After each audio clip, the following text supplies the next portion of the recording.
मोहब्बत के उन लम्हों में आसियानों की परवाह हमने कहाँ की थी। वो ढूंढते रहे हमें हर जगह, मगर हमने भी उनके दिल में रहने की जिद की थी। नमस्कार, मैं अभिनय आप सबका अभिनय में इस पे स्वागत करता हूँ। फिर आज माफ़ी चाहता हूँ लेट आने के लिए।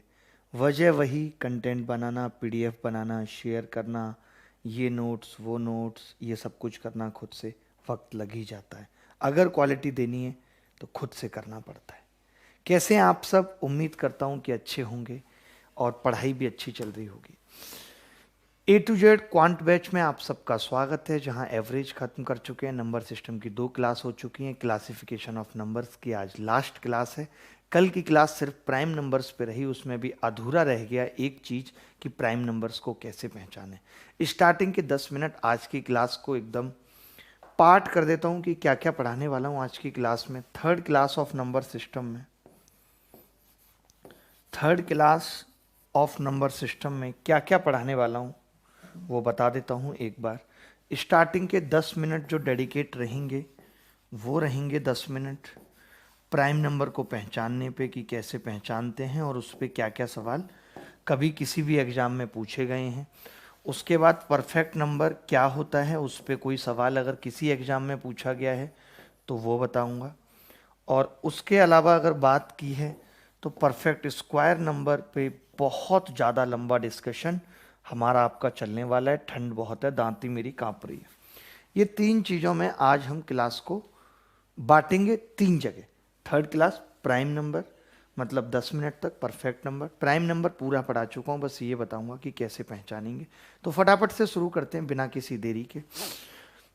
2 चैप्टर पैरेलली पढ़ा रहा हूँ। एक चैप्टर पढ़ा रहा हूँ ज्योमेट्री, जिसकी रोज शाम को 5 बजे क्लास होती है। आज भी शाम को 5 बजे क्लास है और उस 5 बजे की क्लास में आज ट्राइंगल का एरिया और साइन रूल पे क्लास होगी। आना मत भूलिएगा, जी जान लगा के पढ़ लो, फिर ऐसी ट्रिग्नोमेट्री पढ़ने का मौका दोबारा नहीं मिलेगा। एक बार पढ़ लोगे तो समझ लो 20-25 नंबर सिक्योर हो गए। इधर नंबर सिस्टम चल रहा है, 2 क्लासेस हो चुकी हैं, आज तीसरी है। प्राइम नंबर को कैसे पहचाने, ये वाली बात हम सब टीचरों ने आजकल बताना छोड़ दी है कि प्राइम नंबर को कैसे पहचाने, जबकि सीडीएस में इस पे सवाल आते हैं। हम भी नहीं बताते, बट हमें बताना चाहिए। हम सबको आपने बचपन में तो पढ़ा ही होगा कि प्राइम नंबर कैसे पहचानते हैं। प्राइम नंबर पहले एग्जाम्पल लूंगा, उसके बाद प्राइम नंबर यानी अभाज्य संख्या कैसे पहचानते हैं।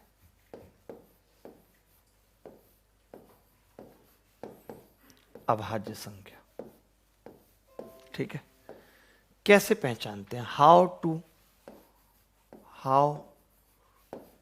टू पहचान प्राइम नंबर। कैसे प्राइम नंबर को हम पहचानते हैं ये आपको बताना है।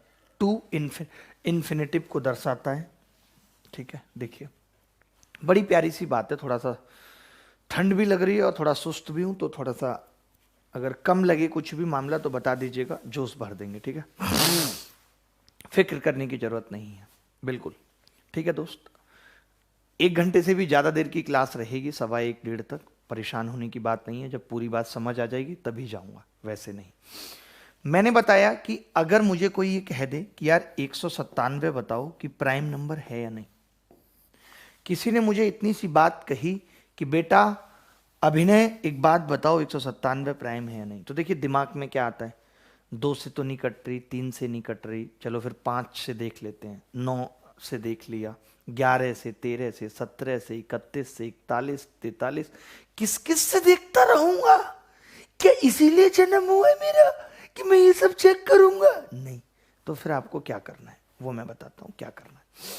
हम क्या करते हैं गुरु, एक नंबर ऐसा फाइंड करते हैं, एक एन ऐसा नंबर फाइंड करते हैं। एन एन छोटे से छोटा नंबर, छोटे से छोटा नंबर, छोटे से छोटा नंबर, पूरा समझ आ जाएगा एक बार में। छोटा नंबर एन, एक छोटे से छोटा नंबर जिसके लिए एन स्क्वायर बड़ा हो या बराबर हो ए से, जिसके लिए एन स्क्वायर बड़ा हो या बराबर हो ए से। आप कहेंगे जी बता देते हैं ऐसा कौन सा नंबर होगा, तो मैंने कहा ये ए तो 197 है इस केस में, तो एन क्या होगा। तो मैंने किसी बच्चे से कहा, बच्चा कहता कि छोटे से छोटा निकालूंगा, 14 रख दूं। तो मैंने कहा बेटा नहीं, क्योंकि 14 का स्क्वायर 196 होगा, वो बड़ा नहीं हो पाएगा 197 से। तो बच्चा बोला फिर 15 के अलावा कोई ऑप्शन नहीं है, n को 15 रखना पड़ेगा। यानी हम ये कह सकते हैं मोटी मोटी भाषा में कि इससे बड़ा जस्ट परफेक्ट स्क्वायर नंबर, इससे बड़ा जस्ट परफेक्ट स्क्वायर नंबर जैसे 225 है, उसका अंडर रूट ले लो तो वही n जो है 15 है। ये आ गया, मैंने n निकाल दिया। तो n स्क्वायर बड़ा होना चाहिए, प्राइम नंबर पता करने का तरीका है। तो आपने n 15 निकाल दिया। अब देखिए, अब हमारे पास पता है क्या आ गया, हमारे पास ये आ गया कि 15 से छोटे जितने भी प्राइम नंबर हैं, 2, 3, 5, 7, 11, 13, ठीक है। हमने कहा 2, 3, 5, 7 इतने प्राइम नंबर हैं। तो जो अभी मेरे दिमाग में डाउट आ रहा था कि मैं 31 से करके देख लूं, 43 से, वो डाउट अब नहीं आएगा।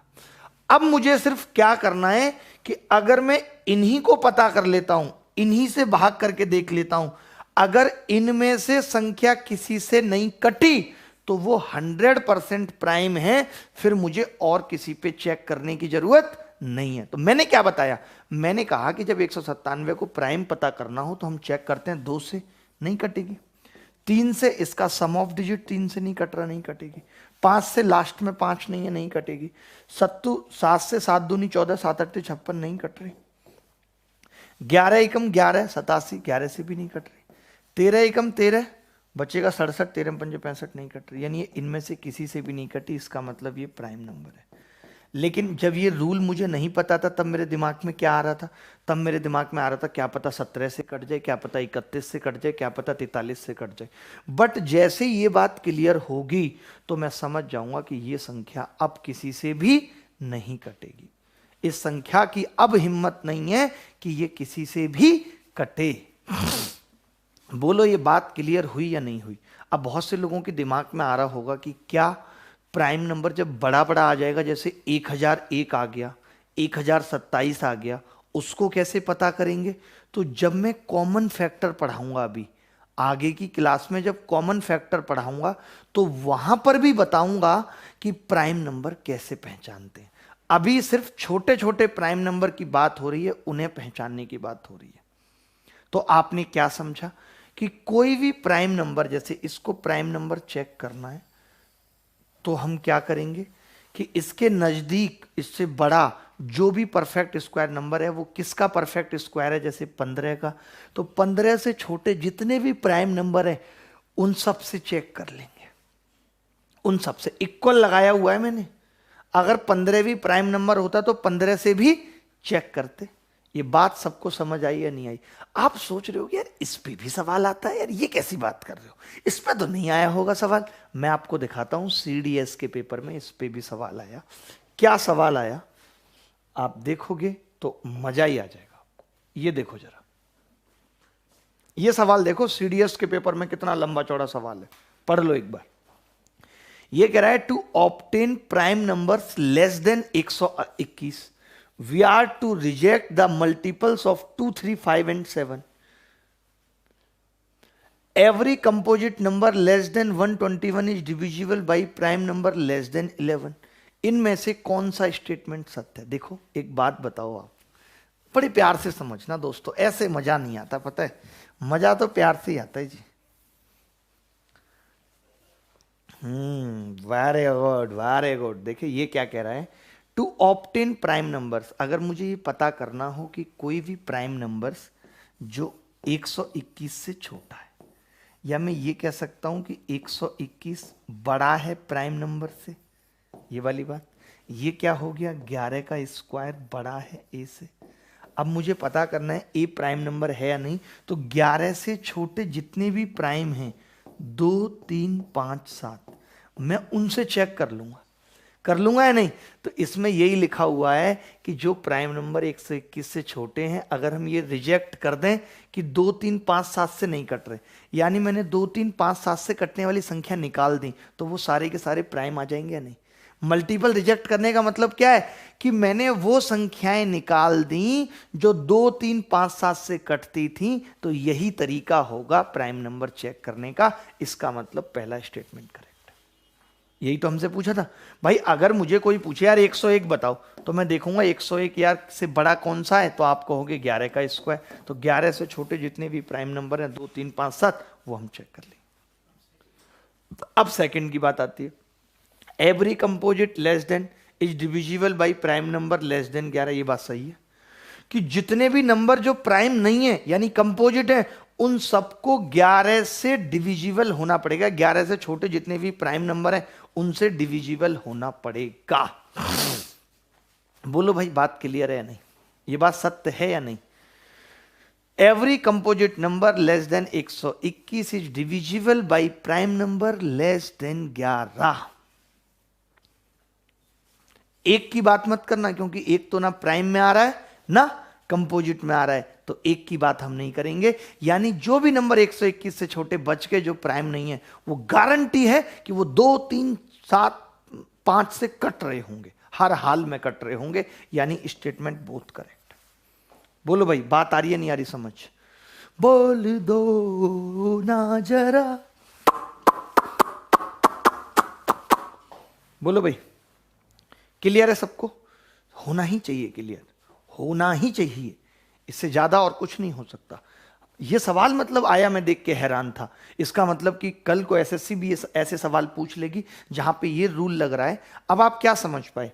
अब मैं और इसको अगर कंक्लूड करूं तो कैसे कर सकता हूं कि भाई एन स्क्वायर बड़ा होना चाहिए या बराबर ए से, और ए प्राइम तभी होगा, ए प्राइम होगा अगर अगर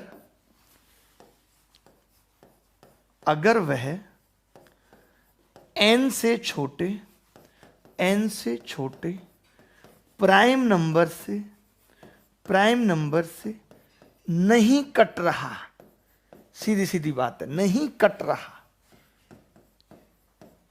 कोई भी नंबर पूछ रहा होगा, हम उससे बड़ा जस्ट परफेक्ट स्क्वायर नंबर ले लेंगे। तो प्राइम नंबर पे ये बात बतानी जरूरी थी। मैंने कहा भी था कि मैं इसको स्टार्टिंग के 10 मिनट में बता दूंगा, तो मैंने बता दी। एक छोटी सी बात प्राइम नंबर में और जाननी जरूरी है, वो बता देता हूं भाई।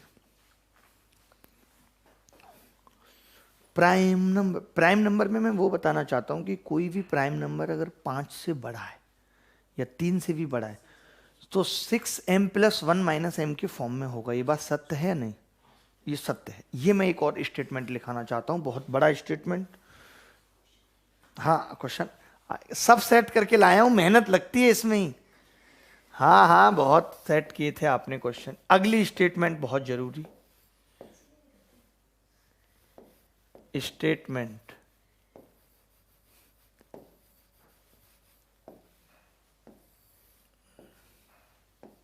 स्टेटमेंट अगली क्या है कि एनी नंबर ग्रेटर देन 3 हो जाए। मुझे लगता है नहीं, 5 ग्रेटर देन इक्वल टू भी 5 करना पड़ेगा, क्योंकि 5 तो खुद 6 + m - 1 की फॉर्म में। ठीक है, तो ऑल प्राइम नंबर्स। अरे ये हो क्या रहा है? अपने आप क्यों मिट जा रहा है लिखते? कई बार ऐसा होता है कि आप किसी के दिल पे कितना भी नाम लिखते रहो, वो मिटता रहता है, मिटता रहता है। लगातार प्रयास चल रहा है, लिख देंगे तेरे दिल पे अपना नाम। जब मैं बहुत छोटा था तब मैंने एक गाना सुना था कि दिल चीर के देख तेरा ही नाम होगा। तो मैं इसका मतलब पता है क्या निकालता था कि अगर तूने मेरा दिल चीर दिया तो तेरे खिलाफ रिपोर्ट करूंगा, मतलब तेरा नाम होगा।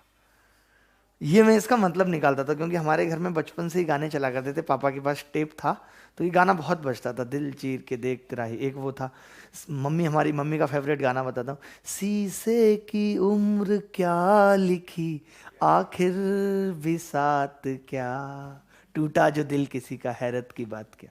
बहुत बचपन में सुना है हमने ये गाना।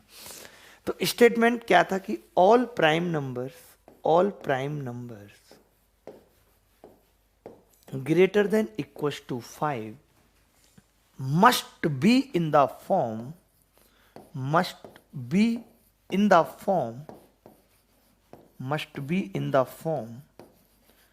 6m + -1। ठीक है, must be 6m + -1। हाँ ऐसा 3 की वजह से मतलब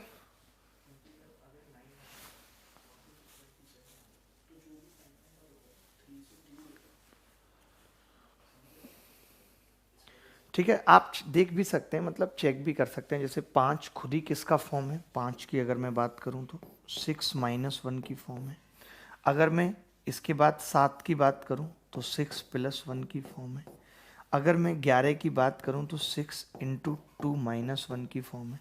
अगर 13 की बात करूं तो 6 × 2 + 1 की फॉर्म है। ऐसे आप किसी भी प्राइम नंबर को देखोगे, कितना भी बड़ा प्राइम नंबर है तो वो इस तरीके से होगा। अब उसकी जो वजह आई निकल के वो ये आई कि भाई मतलब हर 3 संख्याओं में एक संख्या 3 से कट जाती है और ऑड होगी। ठीक है, तो हमने क्या किया कि उन 6 संख्याओं में हर 6 संख्याओं पे के आसपास एक नंबर प्राइम रहेगा ही रहेगा। ठीक है, अब मैं क्या कह रहा था कि ऐसा सवाल कभी आपसे पूछा जा सकता है कि किसी भी प्राइम नंबर को, मैं एक सवाल आपसे लिख के पूछता हूं, ये फॉर्म आपने लिख ली होगी, इस पे एक सवाल पूछता हूं, ये कह दे आपको कि कोई भी प्राइम नंबर जो 3 से बड़ा है को अगर 6 से भाग दिया जाए तो रिमाइंडर क्या बच सकता है। कोई आपसे ऐसा सवाल पूछ सकता है। मैं एक सवाल आपसे पूछ के दिखा रहा हूं, या आप नोट कर लीजिए या इसका स्क्रीनशॉट ले लीजिए दोस्त। ये देखिए स्क्रीनशॉट ले लीजिए। अब मैं एक सवाल पूछ के दिखा रहा हूं कि एनी प्राइम नंबर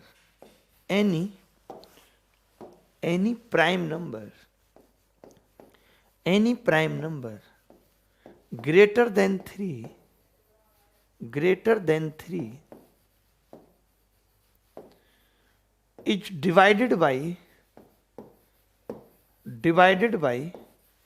6, देन कौन बताएगा इसका उत्तर, मैं ऑप्शन लिख के पूछूंगा। देन रिमाइंडर विल बी, तो पहला ऑप्शन है 1, दूसरा -1, तीसरा 1 5, चौथा 1 - 1। बताएं क्या उत्तर होगा, क्या उत्तर होगा।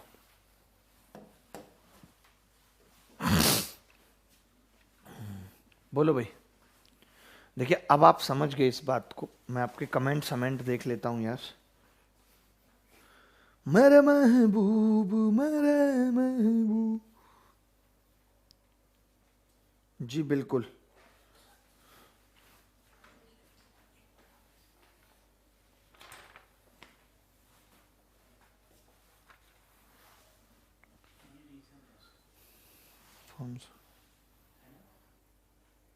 सपा वाले मैथ पढ़ने लगे। जी बिल्कुल सही उत्तर बता रहे हैं बच्चे।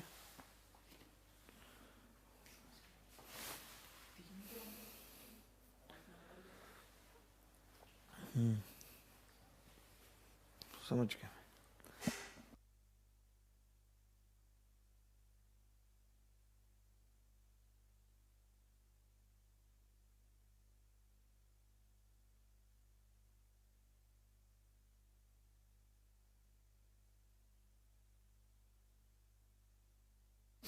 देखें बहुत ध्यान से एक बात देखेंगे यहाँ पे कि अगर मैं 3 से डिवाइड कर रहा हूं, पहले इस सवाल पे हम बाद में आके पहले इस चीज को ही अगर हम और इलेबोरेट करके समझें इसी चीज को, तब फिर वो रिमाइंडर वाला भी इनके लिए बहुत आसान हो जाएगी बात। जैसे कि मैंने ये कहा कि मैंने एक नंबर कोई भी लिया जो 2 से कटता है और 3 से कटता है। मैंने कोई भी नंबर लिया जो 2 और 3 से कटता है, तो उसकी फॉर्म आ गई कि जी वो 6 और m, यानी ये नंबर सबसे कट जाएगा जो 2 और 3 से कट रहा है। तो m अगर मैं कुछ भी यहां रखूंगा तो वो किसी से भी कटता रहेगा, 5 6 7 से। अब मैंने कहा कि अगर मैं इसमें 1 जोड़ दूं तो अब ये किसी से नहीं कटेगा, किसी से अभी नहीं कटेगा। अब हमने कहा कि कल भी हमने बात की थी कि जो हमारे प्राइम नंबर होते हैं वो 3 5 7, हमने कहा कि 2 2 के गैप पे एक ये केवल 3 होते हैं। तो मैंने 3 लगातार संख्याएं ली मैंने कि 6m + 1 और 6m + 3 और 6m + 5। अब देखिए होगा क्या कि ये वाली संख्या 3 से कट जाएगी, ये वाली संख्या 3 से कट जाएगी, तो इसको कंसीडर हम नहीं करेंगे।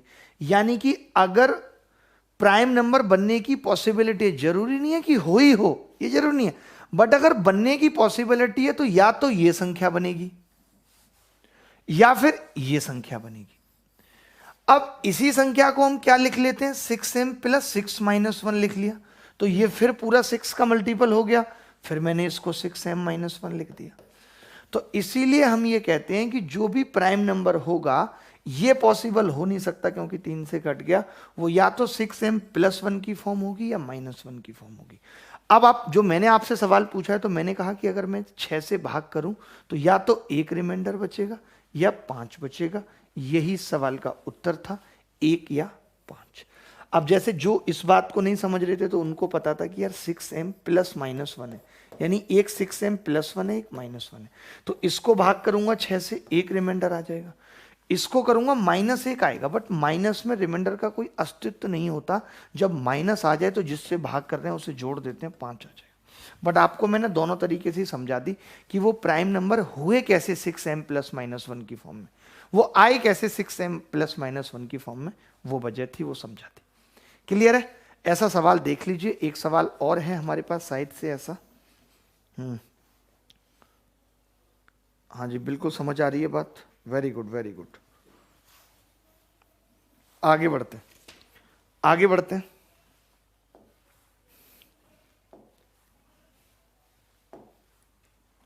यह सवाल देख लीजिए, यह सवाल मुझे बहुत अच्छा लगा। स्क्वायर ऑफ एन, ये मैं बताऊंगा लेकिन अभी स्क्वायर पढ़ाऊंगा तब पढ़ाऊंगा इसको। ये भी इंटीजर पे पढ़ाता हूं सवाल, ये मैंने दिए भी हैं कल आपको करने को। एक ये सवाल देख लीजिए, ये सवाल देखिए भाई, ये बहुत जरूरी है आपके लिए जानना। जो पढ़ा रहे हैं उस कंसेप्ट पे इस सवाल को जानना बहुत जरूरी है। क्या है? Every prime number of the form 3k+1, जो भी प्राइम नंबर 3k+ फॉर्म के फॉर्म में है, can be represent in the form of 6m+1 where k and m are integers. तो क्या होगा? देखिए अभी एक बात बताओ, जो मैंने आपको समझाया कि 6m + -1 एक प्राइम नंबर होता है, मैंने ये बताया। क्या मैंने आपको वहां पे बोला कि m इवन हो या ऑड हो? यानी अगर 6m + -1 की फॉर्म है तो m इवन हो या ऑड, इस बात से कोई फर्क नहीं पड़ेगा। m इवन हो या ऑड, इस बात से कोई फर्क नहीं पड़ेगा हमें, ठीक है? इतनी सी बात क्लियर। लेकिन आप कह रहे हो कि 3k+1, अगर आप 3k+1 को 6m+1 की फॉर्म में लिखना चाहते हो, क्यों भाई? तो k का मान 2m होना चाहिए कि नहीं भाई? प्राइम नंबर तो 6m+1 की फॉर्म में होता है, यानी k का मान 2m होना चाहिए। और 2m एक इवन नंबर है, यानी कि k इवन होगा।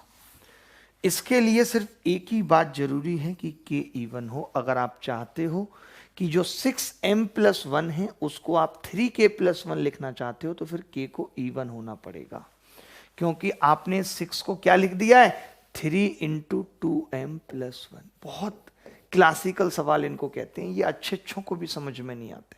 ये सवाल करा पाना और बच्चों को समझा पाना दोनों ही बहुत डिफिकल्ट टास्क है, दोनों ही बहुत डिफिकल्ट टास्क है। तो मैंने कहा कि every prime number of the form 3k+1 can be represented in the form 6m+1, but उसके लिए क्या होना चाहिए? कि 2m, और 2m का मतलब k इवन होना चाहिए, उससे m का कोई लेना देना नहीं है। बात क्लियर हुई या नहीं? तो ये प्राइम नंबर खत्म हो गया। प्राइम नंबर इतना ही था, इसके अलावा कुछ और प्राइम नंबर में पढ़ने की जरूरत नहीं है, ठीक है? अभी देखिए, अब मैं आप सबसे एक बात और करना चाहूंगा यहाँ पे कि आप सबने देखा कि जो प्राइम नंबर था वो नेचुरल नंबर का क्लासिफिकेशन था और नेचुरल नंबर इंटीजर का क्लासिफिकेशन था। तो एक छोटा सा क्लासिफिकेशन और रह गया पढ़ने का, जो इंटीजर्स में ही आता है। पता नहीं आज कैसे मिट रहा है अपने आप, इंटीजर्स में ही आता है। क्या है ये क्लासिफिकेशन?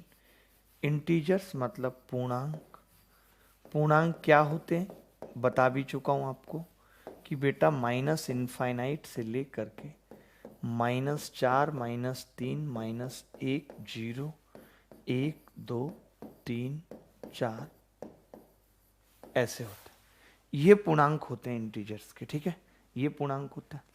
अब पूर्णांक क्या है, अब समझना बात को। तो आप कहोगे जी पूर्णांक को 2 पार्टों में हम डिवाइड करते हैं, एक इवन इंटीजर, ये वाला भी हमने नहीं पढ़ा, एक ऑड इंटीजर। तभी आप में से कोई बच्चा बीच में बोलेगा कि जी 0 बीच में आएगा क्योंकि दोनों में से कहीं नहीं आ सकता। ऐसा नहीं है। इंटीजर्स के केवल यही 2 क्लासिफिकेशन है, इवन और ऑड, और सब कुछ इन्हीं में आ जाता है। सब कुछ इन्हीं में आ जाता है। इवन इंटीजर्स को हम बोलते हैं संपूर्णांक। थोड़ा आज मैं तेज पढ़ाऊंगा क्योंकि मुझे आज ये क्लासिफिकेशन खत्म करना है, ताकि कल से बहुत बड़ा टॉपिक डिविजिबिलिटी रूल पे हम काम कर सकें, ठीक है। ऑड इंटीजर्स को क्या बोलते हैं? विषम पूर्णांक, विषम, ठीक है भाई। विषम पूर्णांक और समपूर्णांक क्या होते हैं? ऐसे नंबर जो 2 से कटते हैं, नंबर डिविजिबल बाई 2। ऐसी संख्याएं जो 2 से कट जाती हैं या जिनका यूनिट डिजिट जिनका यूनिट डिजिट 0, 2, 4, 6, 8 है, वो सब इवन इंटीजर है। आप मुझे बताइए कि 0 2 से कटती है? नहीं। तो आप कहेंगे हाँ जी 0 2 से कटती है। और अगर 0 2 से कटती है तो 0 भी क्या है? इवन इंटीजर है। कैसे इसकी शुरुआत होती है? Minus infinite. नेगेटिव में भी इवन ऑड होता है, ध्यान रखना। नेगेटिव में प्राइम नहीं होता था, बट इवन ऑड होता है। कैसे? -4, -2, 0, 2, 4, 6, 8, इनफाइनाइट। -4, -2, 0, 2, 4, 6, 8, इनफाइनाइट। अब आप देखिए कि जो इवन और ऑड होते हैं उनमें 2-2 का गैप होता है नहीं होता? तो आप बताइए सीरीज में 4 में अगर मैं 2 जोड़ूंगा -4 में तो -2 आएगा। -2 में मैं 2 जोड़ूंगा 0 आएगा। 0 में मैं 2 जोड़ूंगा 2 आएगा। 2 में 2, यानी कि -2 के बाद सीधे 2 नहीं आ सकता, 0 आएगा। तो इस हिसाब से भी 0 को इवन में आना पड़ता है, और 2 से कटता है इसीलिए इवन में आना पड़ता है। अब कई बच्चे यहाँ पे कहेंगे कि 0 तो 3 से भी कटता है। तो ये कोई डेफिनेशन नहीं है कि 3 से कटने वाली संख्या इवन नहीं होगी। 6 भी 3 से कटता है बट इवन है। विषम संख्याओं की या विषम इंटीजर की डेफिनेशन नहीं है कि 3 से कटने वाली संख्याएं विषम है, नहीं। जो संख्याएं 2 से नहीं कटती वो विषम है, और 0 2 से कटती है इसलिए 0 इवन है। तो 0 के बारे में बड़ा बड़ा लिखना कॉपी में कि 0 जो है वो इवन इंटीजर है। 0 इवन इंटीजर है। 0 क्या है? इवन इंटीजर है, ठीक है भाई, इवन इंटीजर। क्लियर है बात? अब बात आती है ऑड इंटीजर की कि number not divisible by 2। Number not divisible by 2, यानी जो संख्याएं 2 से नहीं कटती वो सब क्या हैं? ऑड हैं। कैसे? देखिए कैसे लिख लीजिएगा। माइनस इनफाइनाइट से -3, -3 में 2 जोड़ूंगा -1, -1 में 2 जोड़ूंगा 1, 3, 5। ये भी 2-2 के गैप पे होती हैं, तो आपने खुद नोट किया कि कहीं भी 0 आने का स्कोप नहीं था। मैं इस बात को एक तरीके से और प्रूफ करूंगा। पहले आप इसका स्क्रीनशॉट ले लीजिए, फटाफट से इवन ऑड की प्रॉपर्टीज लिख के आगे बढ़ेंगे। बहुत जरूरी है, प्रॉपर्टीज बहुत जरूरी है। जितना मन लगा के पढ़ेंगे, जितना अपने आप को पढ़ाई में रोक पाएंगे, उतनी ही बड़ी सफलता आपकी होगी। भागते रहेंगे, समझ में नहीं आ रहा, कोशिश नहीं करेंगे, पेशेंस नहीं रखेंगे, तो फिर 5 साल क्या 15 साल भी सिलेक्शन नहीं होगा, बस दौड़ते रहेंगे, ठीक है। अब आपके हाथ में है कि आपको क्या करना है। अब मैं इवन ऑड की कुछ प्रॉपर्टीज लिख रहा हूं जो जरूरी है। इवन ऑड की प्रॉपर्टीज, इवन ऑड की प्रॉपर्टीज क्या होती हैं कि अगर 2 इवन संख्याओं को जोड़ा जाए, इवन संख्याओं को जोड़ा जाए तो हमें इवन मिलना चाहिए, मिलता है। 2 ऑड संख्याओं को जोड़ा जाए तो भी हमें इवन मिलना चाहिए। अगर एक इवन और एक ऑड संख्या को जोड़ा जाए तो हमें ऑड मिलना चाहिए। ये इसकी प्रॉपर्टी, ठीक है जी। अब इस प्रॉपर्टी में मैं आपको क्या सिखा रहा हूं? मैं कह रहा हूं कि आप ऐसा करो जीरो को ऑड मान लो। इस नीली कलम से मैंने क्या किया, जीरो को ऑड मान लिया आपके कहने पर। अब मैंने एक इवन संख्या ली 2 और एक -2 ली, कितना आ गया 0।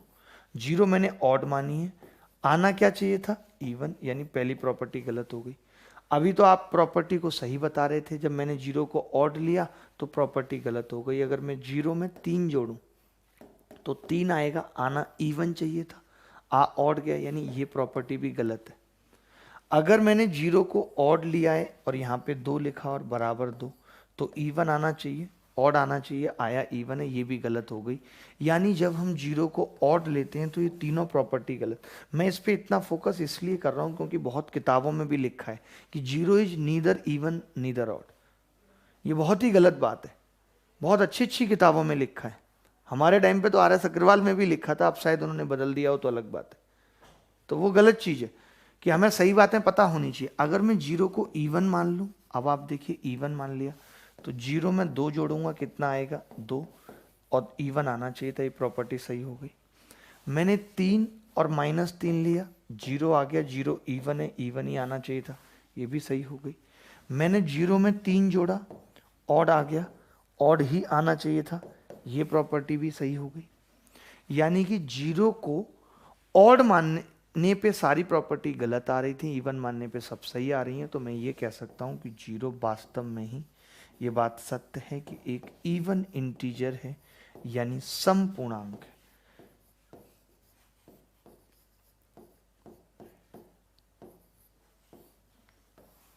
सम पूर्णांक है, जीरो क्या है, एक इवन इंटीजर है, एक सम पूर्णांक है।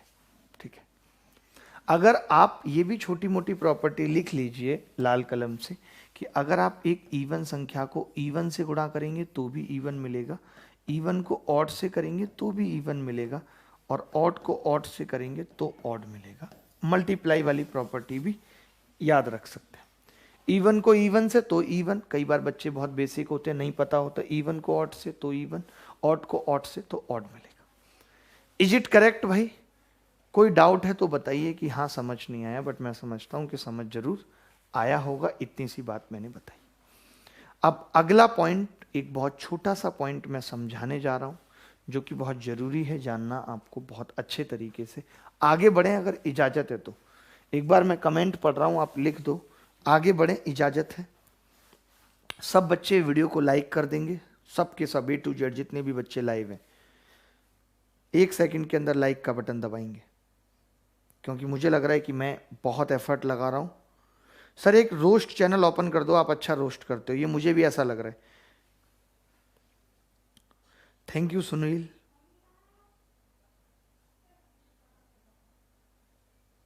आगे बढ़ेंगे, आगे बढ़ें। क्लियर है यहां तक बात? ठीक है,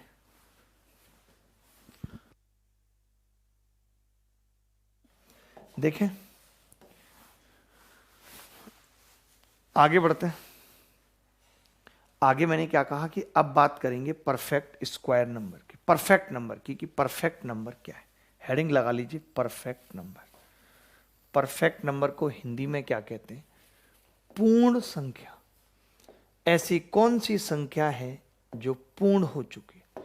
होल नंबर को भी पूर्ण कहते हैं, इसको भी पूर्ण कहते हैं, बात अलग अलग है, दोनों के मायने अलग है। ठीक है, पूर्ण क्या है? देखिए मैंने लिखा हुआ है कि if the sum of factor including number is twice of the number then number is called perfect number. ठीक है, पहली डेफिनेशन है इंग्लिश में। दूसरी डेफिनेशन मैंने बनाई कि if sum of factor excluding number is equal to the number then it is called perfect number. Hindi में देख लीजिए, यदि गुणनखंडों का योग, कारकों की जगह लिख लीजिएगा गुणनखंडों, यदि गुणनखंडों का योग संख्या को शामिल करके संख्या से दुगना है तो वह संख्या पूर्ण संख्या कहलाएगी। दूसरा, यदि गुणनखंडों का योग संख्या को छोड़कर संख्या के बराबर है तो संख्या को हम परफेक्ट नंबर कहेंगे। इसका बस स्क्रीनशॉट लो, इसको अपनी भाषा में लिखना। मैं एग्जाम्पल से बेस्ट तरीके से समझाता हूं, बिना एग्जाम्पल के समझ पाना मुश्किल होगा। मैं क्या बोल रहा हूं कि एक संख्या है, मान लेते हैं 8। मुझे चेक करना है कि ये परफेक्ट नंबर है या नहीं। तो मैंने क्या किया, मैंने लिखा इसके फैक्टर 1 2 4 8। तो मैं ये बोल रहा हूं कि संख्या को छोड़कर अगर इसके फैक्टर का सम कितना होगा, इनका सम 4 और 2 6 और 1 7, इसके बराबर है तो संख्या परफेक्ट है, नहीं तो नहीं। तो ये इसके बराबर नहीं है, इसका मतलब 8 परफेक्ट नंबर नहीं है, परफेक्ट नंबर नहीं है। कई बार बच्चा परफेक्ट नंबर को परफेक्ट स्क्वायर नंबर समझ लेता है, जो गलत है। ठीक है, जैसे अब मैं एक और एग्जांपल ले रहा हूं यहां पे कि फिर परफेक्ट नंबर होते कौन से। जैसे मैंने एक संख्या ली 6, 6 के फैक्टर की 1 2 3 6, 6 को हटा दिया संख्या को छोड़कर। तो मैंने कहा इसका सम कितना होगा, 1 + 2 + 3, आपने कहा 6। 6 इसके बराबर है या नहीं, तो आपने कहा यस। इसका मतलब है कि 6 एक परफेक्ट नंबर है। मैं फिर से समझा रहा हूं, अगर संख्या के गुणनखंड संख्या को छोड़कर संख्या के गुणनखंडों का योग संख्या के बराबर है तो वो परफेक्ट नंबर होगी, वरना नहीं होगी। इतनी सी बात आपको समझनी है। एक सवाल ऐसा डीएमआरसी के एग्जाम में आया, मैं लिख रहा हूं यहां पे, ठीक है, उस सवाल का उत्तर आपको बताना है। इतना आप समझ गए कि यदि संख्या के वो फैक्टर जो संख्या को छोड़कर उनका जोड़ संख्या के बराबर है तो हम ये कहेंगे कि वो संख्या परफेक्ट नंबर है, नहीं तो नहीं। ठीक है भाई, इतनी सी बात क्लियर हो गई। मैं एक सवाल लिख रहा हूं एग्जाम में आया हुआ कि which one of the number is perfect number. निम्नलिखित में से ऐसा कौन सी संख्या है जो परफेक्ट नंबर है। Option A 9, option 2 15, option 3 20, option 4 28। 4 संख्याएं आपके सामने हैं, 9 15 20 28। आपको बताना है कि इनमें कौन सा नंबर परफेक्ट नंबर है और कौन सा नहीं, जल्दी बताना है। डेफिनेशन का फर्स्ट पॉइंट क्या था, एक बच्चा पूछ रहा है कि डेफिनेशन का फर्स्ट पॉइंट बता दीजिए। वो मैं क्या कह रहा था, वो मैंने खुद ही बना दी डेफिनेशन, कि अगर आप ये ध्यान ही नहीं रख रहे हो कि संख्या का कोई फैक्टर छोड़ना है तो आप इन सबको जोड़ दो। अब ये 12 आएगा जोड़, तो मैंने कहा था कि अगर संख्या के सभी गुणनखंडों का जोड़ संख्या का दुगना है तो संख्या परफेक्ट नंबर है। बात तो वही हो गई, या तो मैं इन तीनों का बोल दूं संख्या के बराबर है और संख्या को जोड़ के वो दुगना हो जाएगा। तो बात एक ही है, दोनों डेफिनेशन में कुछ खास अंतर नहीं है। संख्या को छोड़कर सम संख्या के बराबर, संख्या को मिला दोगे तो वो दुगना हो जाएगा। बात इतनी सी है और कुछ नहीं। अभी तो काफी देर क्लास चलेगी भैया, बैठे रहो शांति से और पढ़ाई करते रहो, कुछ नहीं है जीवन में।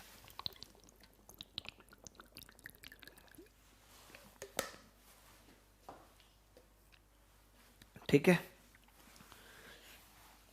इस वक्त जो हमारे साथ जुड़े हुए हैं काफी किस्म की महिलाएं और पुरुष हमारे साथ जुड़े हुए हैं, बहुत बहुत स्वागत है सभी का। देखिए, अब अगर मैं 9 की बात करूं तो 9 के फैक्टर 1 3 6, क्या ये बराबर है संख्या के? ये परफेक्ट नंबर नहीं है। 1 6 तो होता भी नहीं है, 1 3 ही आएगा बस, तो भी बराबर नहीं है, तो कट हो गया। 1 3 5, 5 और 3 8 और 1 9, नहीं है परफेक्ट नंबर। ये 1 2 4 5 10, ये तो बहुत ज्यादा हो गया, नहीं है। ठीक है, 28 1 2 7 14, 7 और 2 9 और 1 10, 4 भी रह गया, 1 4 रह गया। तो 2 और 1 3 और 7 10 और 4 14 और 14 28, यानी ये एक परफेक्ट नंबर है। 28 एक परफेक्ट नंबर है। तो 2 संख्याएं याद रख लो जो बहुत कॉमन, जिन पे सवाल पूछा जाता है, 6 और 28। कई बार पता है इसमें क्या करता है, जैसे बच्चा 9 पे टिक कर देता है, उसका ध्यान नहीं होता, उसे लगता है परफेक्ट स्क्वायर नंबर पूछा है, एक ही संख्या है 9 लगा दी, ध्यान ही नहीं दिया पूछा क्या था। पूछा परफेक्ट नंबर था, हमने समझ लिया परफेक्ट स्क्वायर नंबर और 9 को लगा के आ गए, बाद में घर आके रो रहे हैं। कितने बच्चों के साथ ऐसा होता है, घर आके रोते हैं। तो बात की गहराई समझ रहे हैं कि नहीं। तो ये परफेक्ट नंबर में इतना ही था, इसके अलावा परफेक्ट नंबर में कुछ भी बताने के लिए नहीं है। अब हमें आगे बढ़ना होगा, we have to move forward, हमें आगे बढ़ना होगा। इतना देख लीजिए, इसका स्क्रीनशॉट ले लीजिए, समझ लीजिए। बहुत इंटेलिजेंट बच्चे हमारे साथ जुड़े हुए हैं जो आंसर भी करते हैं सवालों का, हम देखते भी रहते हैं आपके कमेंटों को। बट एक दूसरे में आपस में झगड़िए मत, बिना मतलब बिना वजह महिलाओं से बात मत कीजिए, क्योंकि ये आपकी तपस्या में बाधक हैं ये बातें। तो इस चीज का ख्याल रखिए, ध्यान रखिए, ठीक है। चलिए अब बात आती है जी परफेक्ट स्क्वायर नंबर, आज की क्लास का सबसे बड़ा टॉपिक परफेक्ट स्क्वायर नंबर। बहुत ध्यान से समझना है, शायद ही कोई एग्जाम होता है जिसमें इससे सवाल नहीं आता या नहीं पूछा जाता। मन लगाओगे तो ही से आज पढ़ाएंगे, नहीं तो कल के लिए टाल देंगे। आप अगर इसमें पूरी शिद्दत लगाओगे तभी ये समझ में आएगा, नहीं तो नहीं आएगा। पूरी शिद्दत लगानी होगी आपको इसमें। एक बच्चा कह रहा है कि 20 भी परफेक्ट स्क्वायर नंबर है, कैसे भाई? 1 2 4 5 10, 10 और 5 15 और 4 19 और 1 22 नहीं है, बिना मतलब बोल रहा है, हीरो बन रहा है बस। तो क्या होगा? परफेक्ट स्क्वायर नंबर, हेडिंग लगा लीजिए। पर ये जैकेट पता नहीं कैसी आई है इस पर, हैं? हाँ 2 नहीं लिया होगा ना, 22। परफेक्ट स्क्वायर नंबर बहुत अच्छे से समझाऊंगा, और समझ गए ना आप तो ये मान लो कि जितने भी सवाल मैं लेके आया हूं 5-6, आप 4-5 सेकंड में ही कर दोगे। 4-5 सेकंड से ज्यादा वक्त नहीं लगेगा। समझना जरूरी है, समझ लो बस इसको एक बार। सवाल करना कोई बड़ी बात नहीं है। परफेक्ट स्क्वायर नंबर, हिंदी में इसे बोलते हैं हम पूर्ण वर्ग संख्या। पूर्ण वर्ग संख्या, पूर्ण वर्ग संख्या। परफेक्ट स्क्वायर नंबर का मतलब होता है पूर्ण वर्ग संख्या, ठीक है। Is it correct? आप कहेंगे हाँ जी बिल्कुल करेक्ट, ठीक है।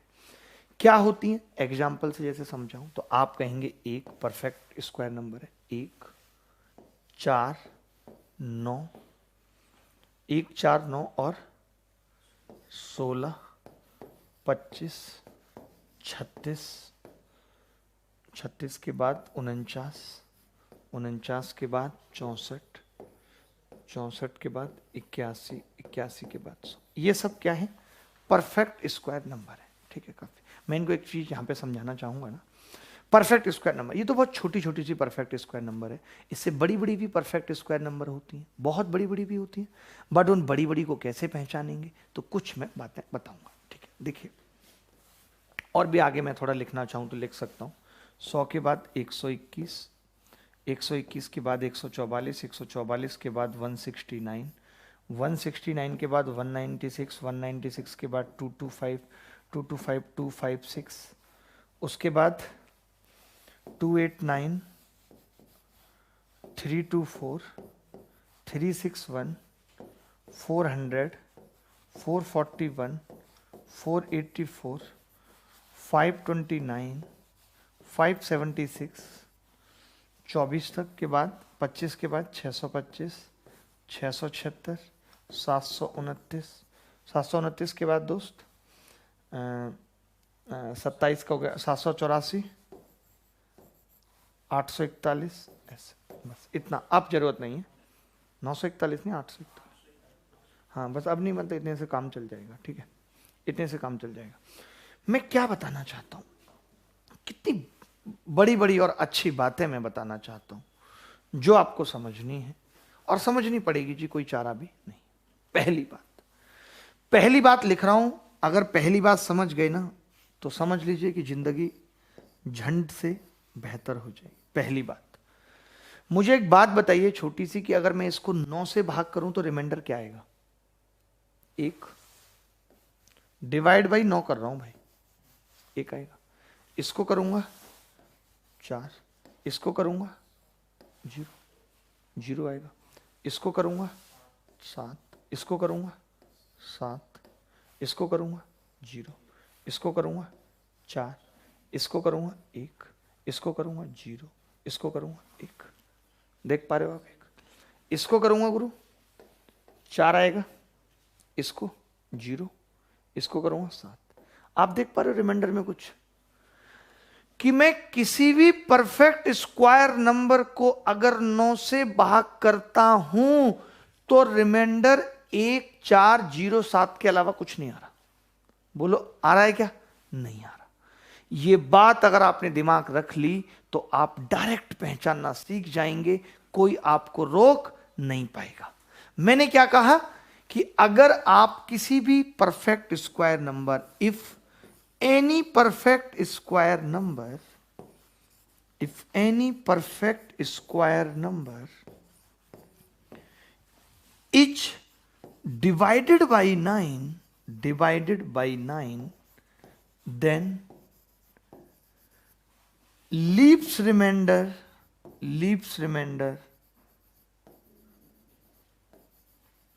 0 1 4 7 एवर, हमेशा।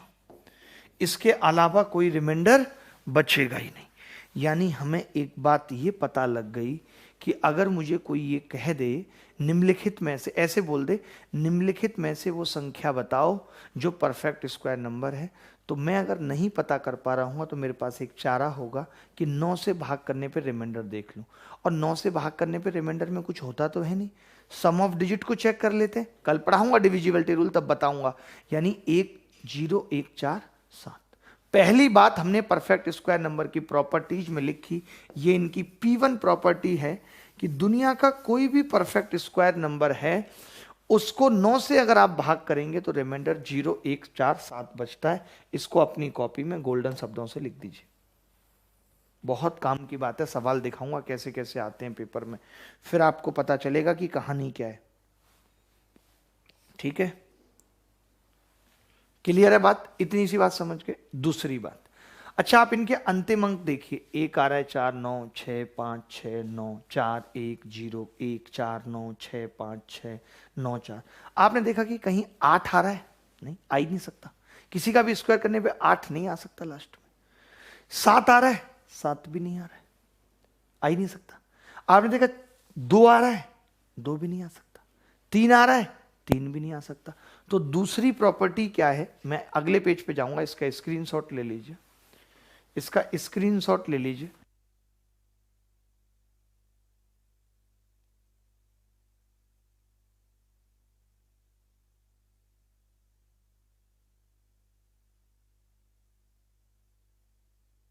देखिए आप बहुत ध्यान से समझेंगे तो मैं ये कह सकता हूं, दूसरी प्रॉपर्टी में, सेकंड प्रॉपर्टी में मैं ये कह सकता हूं, पहली मैंने बता दी आपको, दूसरी प्रॉपर्टी में क्या कह सकता हूं कि the last digit of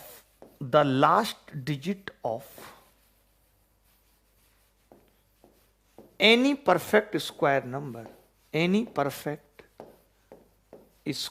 number, the last digit of any perfect square number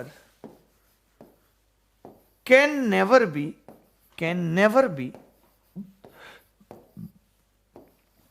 3 7 8। ये नहीं हो सकता, सही है, 3 7 8 नहीं हो सकता। it should be 2 3 7 8। it should be 0 1 4 5 6 9। यानी किसी भी, देखिए हमारे को कितनी बातें पता होंगी ना तो हम ऑप्शन में एलिमिनेट बहुत बेहतर तरीके से कर लेंगे। पहली बात मैंने बताई कि किसी भी परफेक्ट स्क्वायर नंबर को अगर 9 से भाग दिया जाए तो शेषफल हमेशा 0 1 4 7 होता है, पहली बात। दूसरी बात मैंने क्या बताई, मैंने कहा कि अगर लास्ट डिजिट जो है किसी भी परफेक्ट स्क्वायर नंबर का वो 2 3 7 8 नहीं हो सकता, यानी क्या होगा 0 1 4 6 9। ये लास्ट डिजिट की बात बताई। अगली एक प्रॉपर्टी और बताऊंगा, ये तो आसान थी, क्या पता एक ऑप्शन इससे एलिमिनेट हो जाए, एक 9 वाले से हो जाए और एक तीसरी प्रॉपर्टी से हो जाए, बात खत्म, खेल खत्म हो गया हमारा।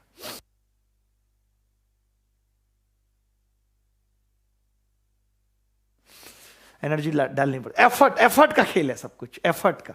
देखिए दोस्त, अब मैं एक और चीज आपको यहां से दिखाना चाह रहा हूं, एक और चीज यहां से दिखाना चाह रहा हूं कि मैंने यहां 24 के बाद डंडा खींचा था। आपको पता है इसका क्या मतलब था?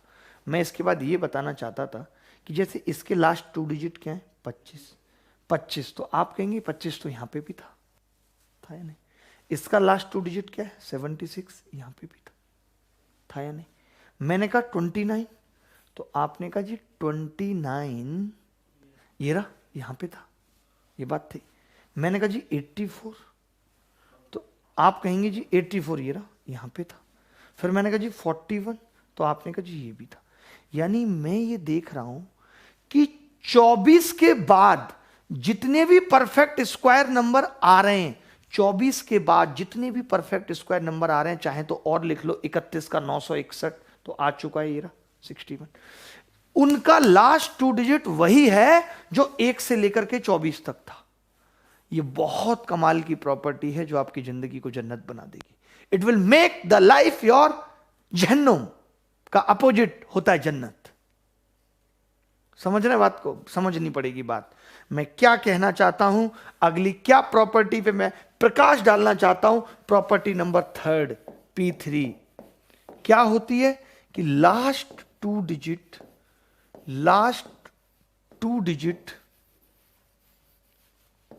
Of A perfect square number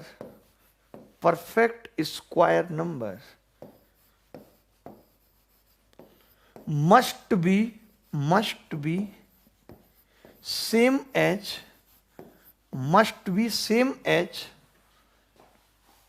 last 2 digit of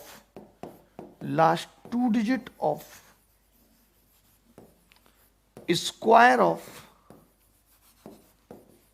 number 1 to 24। यानी किसी भी संख्या के अंतिम 2 अंक जो परफेक्ट स्क्वायर है, हिंदी में बोल रहा हूं, किसी भी संख्या के अंतिम 2 अंक जो परफेक्ट स्क्वायर है वही होंगे जो 1 से लेकर के 24 तक की संख्या के होते हैं। जो 1 से लेकर के 24 तक की संख्या के होते हैं वही अंतिम अंक होंगे। इतनी सी बात आपको समझनी पड़ेगी। लेकिन मेरी बात सुनो, ऐसा नहीं है कि अगर अंतिम 2 अंक वो हो गए तो संख्या परफेक्ट स्क्वायर होगी, ऐसा नहीं। उल्टा करेक्ट नहीं है, वाइस वर्सा ट्रू नहीं है। मेरा मतलब है कि आप तो कह दोगे 164 परफेक्ट स्क्वायर है, नहीं है। फिर आप कहोगे जी ये तो होनी चाहिए, अंतिम 2 अंक 64 थे इसके, आप कह सकते हो कि नहीं? तो ऐसा नहीं कह सकते कि हर वो संख्या जिसके अंतिम 2 अंक 1 से 24 तक है परफेक्ट स्क्वायर होगी, नहीं। बट हां ये कह सकते हो कि कोई भी संख्या वो परफेक्ट स्क्वायर नहीं हो सकती जिसके अंतिम 2 अंक 1 से 24 तक के नहीं है। मतलब हर एक संख्या जो परफेक्ट स्क्वायर है उसके अंकों को 1 से लेकर 24 तक के अंकों के अंतिम अंक के बराबर होना पड़ेगा, अंतिम 2 अंकों के। मेरा मतलब यह है कि अगर आप ये कहो कि 254 और आगे भी लिखा हुआ है 3, 4, इसको आप गारंटी से कह सकते हो कि परफेक्ट स्क्वायर नहीं है। क्यों? क्योंकि 54 जो है वो 1 से लेकर के 24 तक के बीच में नहीं आता। इसको गारंटी से कह सकते हैं कि परफेक्ट स्क्वायर नहीं है क्योंकि 54 1 से लेकर के 24 तक के बीच में नहीं आता।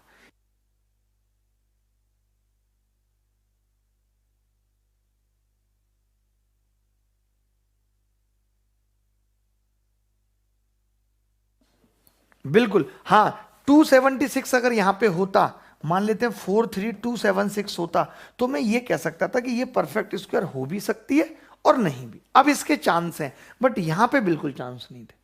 अब हो भी सकती है और नहीं भी। मैंने कहा कि गारंटी नहीं है कि 1 से 24 तक के हो गए तो परफेक्ट स्क्वायर होगी, बट हाँ इस बात की गारंटी है कि अगर 1 से लेकर 24 तक नहीं है तो वो गारंटी के साथ परफेक्ट स्क्वायर नंबर नहीं होगी।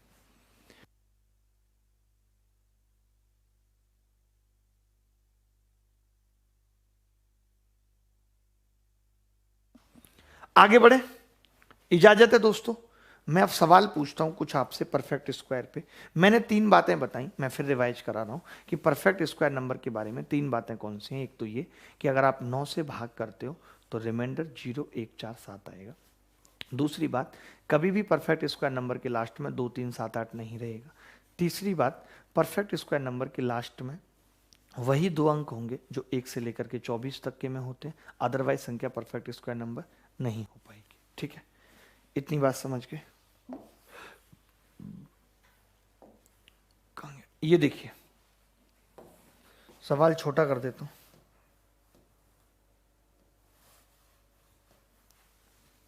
ये देखिए, ये सवाल आपको बताना है, कौन बच्चा जवाब देगा सबसे पहले। सवाल पढ़ देता हूं मैं। सवाल क्या है कि n is a 3 digit number, n square बराबर 94। How many value of n are possible. n एक 3 अंकों की संख्या है, n स्क्वायर बराबर 94 है, तो n के कितने मान संभव है। देखता हूं।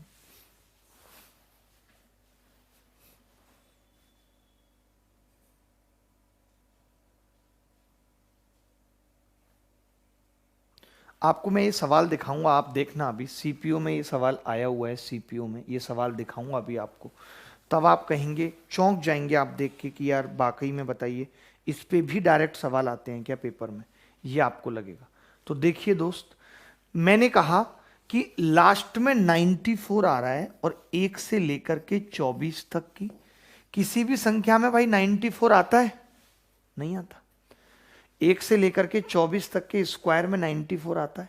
इसका मतलब n ऐसी कोई संख्या संभव नहीं है जिसका स्क्वायर करो और लास्ट में 94 आ जाए। n ऐसी कोई संख्या संभव नहीं है जिसका स्क्वायर करो और लास्ट में 94 आ जाए, क्योंकि 94 1 से लेकर के 24 तक के किसी के भी स्क्वायर में नहीं आता। 94 1 से लेकर के 24 तक के किसी के भी स्क्वायर में नहीं आता। बात खत्म।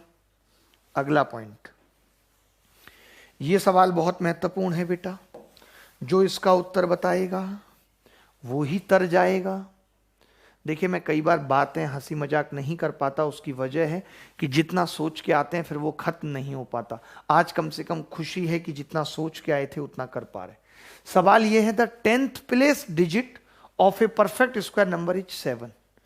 यानी कि एक परफेक्ट स्क्वायर नंबर है और उसकी 10th प्लेस डिजिट 7 दे रखी है और इसके बारे में पूछ रहा है क्या होगी। तो इसने कहा है कि यूनिट डिजिट पे क्या क्या आ सकता है, ये पूछ रहा है। देखिए, पहली बात तो ये है कि यूनिट डिजिट पे 2 3 7 8 तो आता नहीं है। ऑप्शन क्या है, 0 1 4 5 6 9, यही है। तो मैंने कहा 70 आता है क्या किसी के स्क्वायर में, 0 के चांस है नहीं। इन्होंने 10th प्लेस पे 7 दे दिया, यूनिट प्लेस पे पूछ रहे हैं। 71 आता है किसी के स्क्वायर में, नहीं आता। 74 आता है, नहीं आता। 75 आता है, नहीं आता।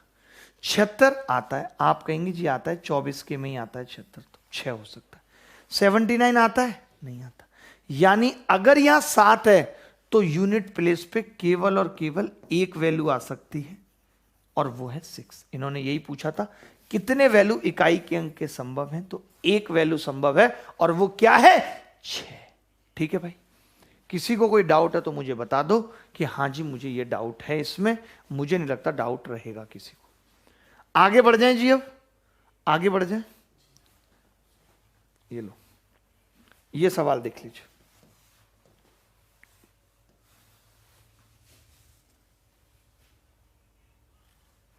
ये देख लीजिए, सवाल ये है कि AB5n is a perfect square number, how many values of n is possible. Same सवाल है, n के कितने मान संभव है।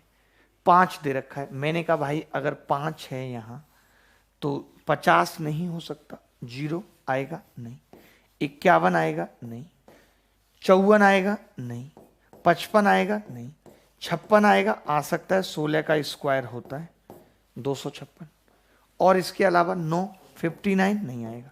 यानी यहां पर भी n का एक मान संभव है, वो क्या है, 6। किसी को डाउट है तो बता दो जी, किसी बच्चे को डाउट है तो बता दो। जैसे अगर यहां पे 2 दे देता, a b और 2 दे देता है, यहां 2, तब कई सारी वैल्यू पॉसिबल हो जाती। 1 भी आ जाता फिर तो 121 होता है, 1 भी आ जाता। उसके अलावा 24 4 भी आ जाता, आता नहीं आता। 5 भी आ जाता, 25, 9 29 भी आ जाता, 26 नहीं आता। तो फिर 4 वैल्यू पॉसिबल हो जाती।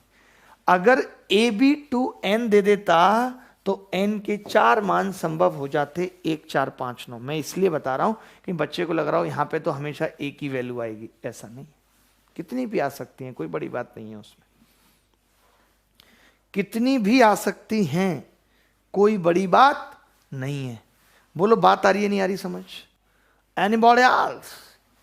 एनीबॉडी, कोई भी बॉडी बताए उसको डाउट है तो भैया बोलो। हाँ कई सारे आ सकते हैं। आगे बढ़े, आगे बढ़ते हैं। मैं एक सवाल लैपटॉप में देख के पढ़ रहा हूं, यह सवाल आया है आपके पेपर में कि the square root of which of the following in a rational number. मतलब आप समझ रहे हो, अगर कोई आपसे ये कह दे कि किसी का स्क्वायर रूट रेशनल है, इसका मतलब वो संख्या क्या है? Perfect square. कल ही तो बताया था कि अगर अंडर रूट के अंदर, भाई मैंने क्या बताया था कि अगर अंडर रूट एक्स लिखा हुआ है, एक बात सुनना मेरी, अगर अंडर रूट एक्स लिखा हुआ है और आप कह रहे हो कि ये रेशनल नंबर आ रहा है, मतलब इसका मतलब रूट निकल रहा है, यही तो मतलब है। और रूट निकल तभी सकता है जब एक्स परफेक्ट स्क्वायर नंबर हो। तो भैया सवाल की भाषा कई बार अलग तरीके से आ जाती है, जो चेक करती है कि आपका ज्ञान क्या है। क्योंकि बच्चे सोचते होंगे यार रेशनल नंबर क्यों पढ़ाया, तो अब मैं सवाल जो लिख रहा हूं वो ऐसे ही आया है, सवाल इसी भाषा में आया है, ये नहीं कहा परफेक्ट स्क्वायर है, बट इनडायरेक्टली कह रहा है। तो देख लो इसको, सवाल क्या है? The square root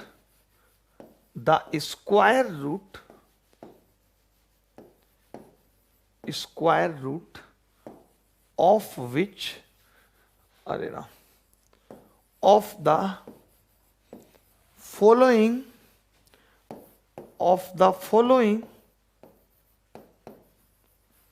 in a rational number, ठीक है। वही मतलब है कि आपसे परफेक्ट स्क्वायर नंबर पूछ रहा है। ऑप्शन देता हूं, पहला ऑप्शन है 6250.49, दूसरा है 1250.49, तीसरा ऑप्शन है 1354.24, चौथा ऑप्शन है 5768.28। सीपीयू में ये सवाल आया, सीपीयू में ये सवाल आया भाई, हमने नहीं बनाया। ये सवाल क्या कह रहा है कि द स्क्वायर रूट ऑफ ए, इसका मतलब ये पूछना चाह रहा है कि निम्नलिखित में से कौन सी संख्या परफेक्ट स्क्वायर है, क्योंकि परफेक्ट स्क्वायर नंबर का ही रेशनल नंबर आ सकता है। आपने कहा कि सबसे पहले अंतिम 2 अंक देखूंगा, 49 आता है, आता है, 49 आता है, आता है, 24 आता है, 324 आता है, यानी लास्ट 2 डिजिट के हिसाब से तीनों हो रहे हैं, चौथा नहीं होगा, क्योंकि 28 किसी के भी स्क्वायर करने पे नहीं आता लास्ट में, और 8 वैसे भी नहीं आता। अब मैंने कहा यार ये तो तीनों ऑप्शन है, फंसा दिया इसने मुझे। तो आपने कहा जी 9 से भाग करके देख लो।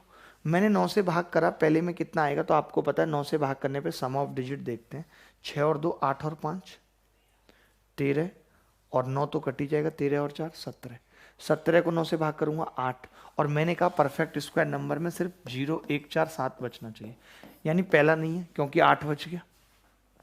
मैंने कहा इसको गुणा भाग करता हूं, तो आपने कहा 5 और 2 7 और 1 8 और 4 12, 3 बच गया, क्या ये होगा? 3 तो बचता ही नहीं है 9 से भाग करने पे। ये कितना, अब तो मुझे चेक करने की जरूरत नहीं है, सीधे लगा दूंगा। अब 5 और 4 9 कट गया, 3 और 1 4 और 2 6 और 4 10, 1 बच रहा है, यही उत्तर है।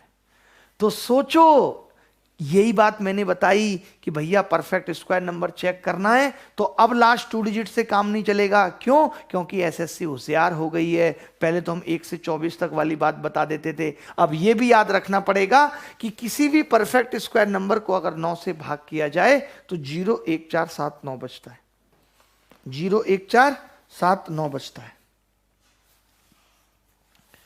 और भी ऐसे कई सवाल पेपर में आए हुए हैं जो हम डालेंगे आज के पेपर में, आज के पीडीएफ में डालेंगे सवाल। आज की पीडीएफ में ये वाला सवाल डाल लेना, ये वाला, ठीक है। किसी बच्चे को अगर यहां तक डाउट है तो वो बताए कि हाँ जी मुझे यहां तक डाउट है, ये भी आज की पीडीएफ में डाल देंगे सवाल, क्योंकि अब खुद कुछ सवाल इन्हें खुद से भी करने चाहिए, ठीक है। तो मुझे लगता है कि आज की क्लास में मैं आपको बहुत अच्छे से ये समझा पाया कि परफेक्ट नंबर क्या है, परफेक्ट स्क्वायर नंबर क्या है, उन पे कितने सवाल बन सकते हैं, क्या क्या सवाल बन सकते हैं, इस पे हमने बात की। ठीक है, कल की क्लास में हम डिविजिबिलिटी रूल पढ़ेंगे, और इस क्लास को अगर मिस कर दिया तो सब कुछ मिस हो गया, क्योंकि पिछले 3 सालों में ऐसा कोई पेपर एसएससी ने प्री का नहीं लिया, चाहे वो सीपीओ का हो, चाहे सीएचएसएल का, चाहे वो मेंस का, चाहे एमटीएस का, जिसमें डिविजिबिलिटी रूल से सवाल ना आया हो। ऐसा कोई पेपर नहीं हुआ। दूसरी बात, शाम को 5 बजे डेली ज्योमेट्री की क्लास हो रही है। कल हो सकता है कि 1% मुझे काम है तो मैं क्लास की टाइमिंग सुबह 10 बजे कर दूं, 1% चांस है तो 10 बजे के हिसाब से जग जाना। शाम को 5 बजे ज्योमेट्री की क्लास में जरूर आना है। आज ट्राइंगल ऐसे समझ लो, फिर से नई बात पढ़ेंगे, तो जो क्लास छूट भी गई है अगर उसको कवर नहीं भी कर पाए तो भी आइएगा, क्योंकि ट्राइंगल में आज एरिया से शुरुआत करेंगे, कैसे साइन रूल का उसके साथ कनेक्शन है इस पे बात करेंगे। आज शाम को 5 से 7 geometry special class on Unacademy पे आना ना भूलें। बहुत ही मजा आएगा, बहुत औसम सवाल करेंगे, बहुत अच्छी अच्छी चीजें पढ़ेंगे। लिंक डिस्क्रिप्शन में भी दिया हुआ है, लिंक कम्युनिटी पोस्ट में भी दिया हुआ है। टेलीग्राम चैनल ज्वाइन कर लीजिए, A to Z quant batch solution का ग्रुप ज्वाइन कर लीजिए। कल की यूट्यूब वाली पीडीएफ आज सुबह 11 बजे दी गई है, क्योंकि रेडी नहीं हो पाई थी, बट आज वाली शाम तक दे दी जाएगी, उसको कर लीजिए। एवरेज की भी फाइल कोशिश की जाएगी कि आज दे दी जाए, हर हाल में रेडी है, उसमें थोड़े बहुत चेंजेस हैं, वो करके आपको दे देंगे कंप्लीट एवरेज, ताकि अब आप रिवाइज कर लो, जो आपको करना है कर लो। ठीक है, तो चलिए दोस्तों, फिर मुलाकात होगी, तब तक विदा लेता हूं। मैं सवाल आपको उतने ही दे रहा हूं जितने जरूरी हैं, ये नहीं कि एक ही सवाल को 36 बार डाल के दे दिया बस बन गई पीडीएफ, क्योंकि आप पे, आपके दिमाग पे ज्यादा बोझ ना हो, आपको ज्यादा टेंशन ना हो, इस बात का ध्यान हम रख रहे हैं बहुत ज्यादा, कि लिमिट में सवाल दें ताकि आप कर भी पाएं। ये नहीं कि बस सवाल भर के दे दिया अब बच्चा अपने आप देखेगा, इतनी गठरी बन गई उसके पास पीडीएफ की, वो मैं बिल्कुल भी नहीं कर रहा हूं। ठीक है, लिमिट में सवाल दे रहा हूं, जितना दे रहा हूं पर्याप्त है, मोर देन सफिशिएंट है, उससे ज्यादा कुछ जरूरत नहीं है।